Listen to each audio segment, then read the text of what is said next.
Repositioning objects with content-aware move. Let's try this again, trying to make this tool work a little more like a modern tool. First, what we'll do is duplicate the background layer. This will allow us to work semi-non-destructively. And then we're just going to make a selection, and I'm just going to use the content-aware move tool to make a lasso selection here. Just trying to be careful to go around the man as closely as possible. And we'll also make sure to get his reflection here.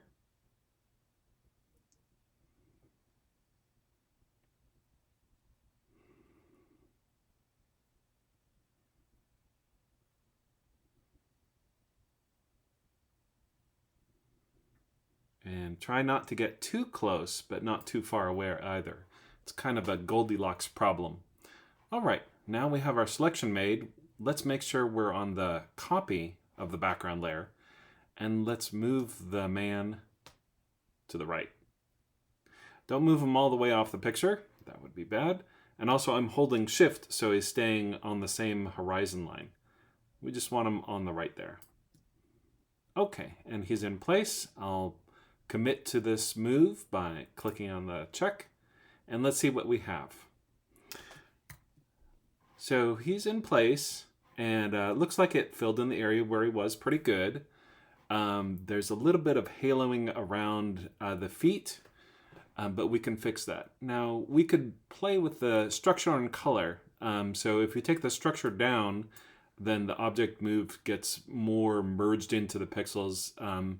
In this case, it looks like we need to take it all the way up to 7 to get something satisfactory. Likewise, with color, it's adjusting the colors of the pixels that are moved to make sure that they match in with the pixels that are nearby the new area.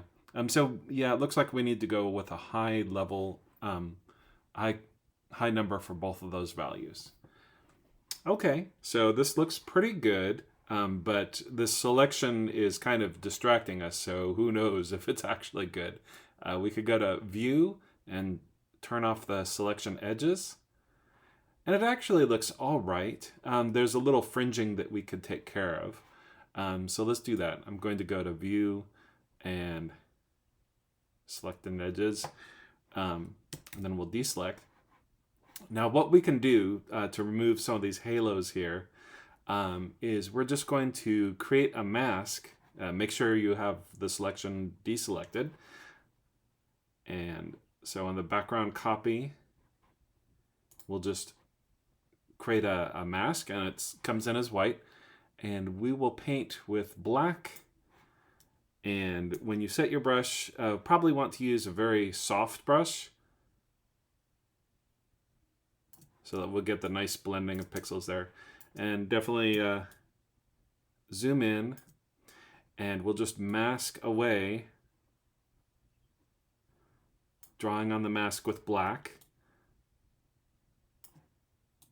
to get rid of these kind of halos around him.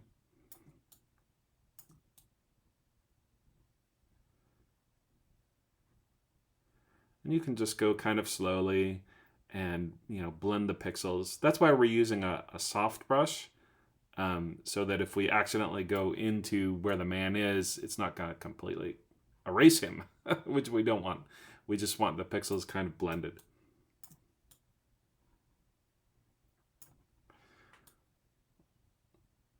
There we go.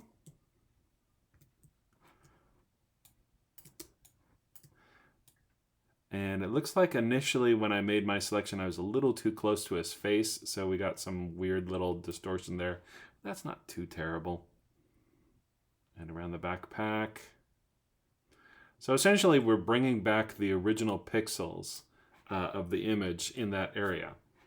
Then we just have this weird green spot here because the wave was breaking at a different place. So that's where the wave was breaking originally, and it got it actually came along with him. So we'll bring back the pixels that are representing the water in this area instead of the ones he took with him.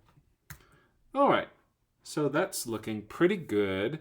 And so partially we're showing some of this background layer and some of the man. So for instance, if we turn off this background, copy the mask for that, you'll see, oh, we have these areas. So turn it back on, shift click on the mask, and that's looking much better. Now the only thing we have to fix is we'd like to get rid of these footprints here. So we can use a number of tools for that, but why don't we use an easy one? We'll just make a selection.